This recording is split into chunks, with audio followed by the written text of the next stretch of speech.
حضرت عائشہ صدیقہ رضی اللہ تعالیٰ عنہ فرماتی ہیں میرے پاس ایک عورت آئی تو میں نے اس کے ساتھ 2 بیٹیاں تھی اس کی، میرے پاس 3 کھجوریں تھی، میں نے اس بی بی کو دے دی، 2 بیٹیاں تھی۔ اس عورت نے کیا کیا، میں دیکھ رہی تھی، ماں تھی نا اور بیٹیوں کی ماں تھی، اس نے پہلے ایک ایک کھجور دونوں بیٹیوں کے منہ میں ڈالی اور پھر جو کھجور اس کے پاس بچ گئی میرا خیال تھا یہ کھائے گی، لیکن اس ماں نے اس کھجور کے 2 ٹکڑے کیے اور وہ بھی اپنی بیٹیوں کے منہ میں ڈالے۔ حضرت عائشہ صدیقہ فرماتی ہیں اس کا عمل اتنا حسین تھا،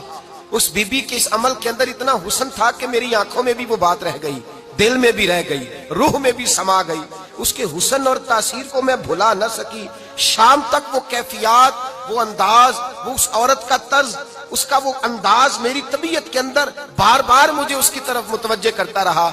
شام کو محبوب تشریف لائے، نبی کریم صلی اللہ علیہ وسلم شام کو جب تشریف لائے تو حبیب پاک علیہ السلام کو میں نے بتلایا، میں نے کہا حضور بی بی آئی تھی، اس کا چہرہ بتا رہا تھا کہ بھوکی ہے، لگ رہا تھا کئی دنوں سے کھانا نہیں کھایا، 3 کھجوریں تھی ہی میرے پاس 3، 2 بیٹیوں کو دے دی، وہ کھا سکتی تھی، لیکن یا رسول اللہ صلی اللہ علیہ وسلم اس نے کھائی نہیں، وہ بھی کھجور 2 ٹکڑے کر کے بیٹیوں میں بانٹ دی ہے۔ حضرت عائشہ کہتی ہیں دیر تک حضور میری بات کو سنتے رہے، دیر تک میری طرف دیکھتے رہے، اس تصور کو، بیٹی کے پیار کے اس ذائقے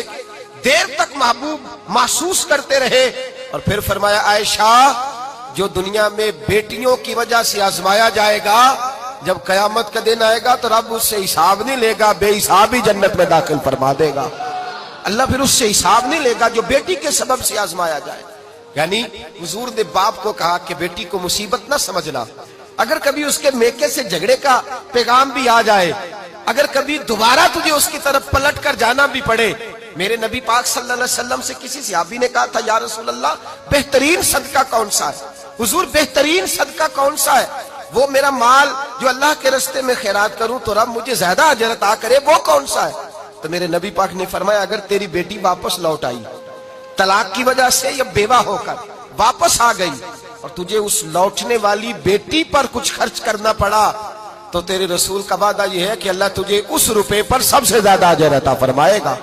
اس پیسے پر اللہ تجھے سب سے زیادہ۔ انہیں بوجھ نہ جاننا، ان کی آزمائشوں پہ پریشان نہ ہونا۔ اگر کبھی بیٹی کا پیغام آ جائے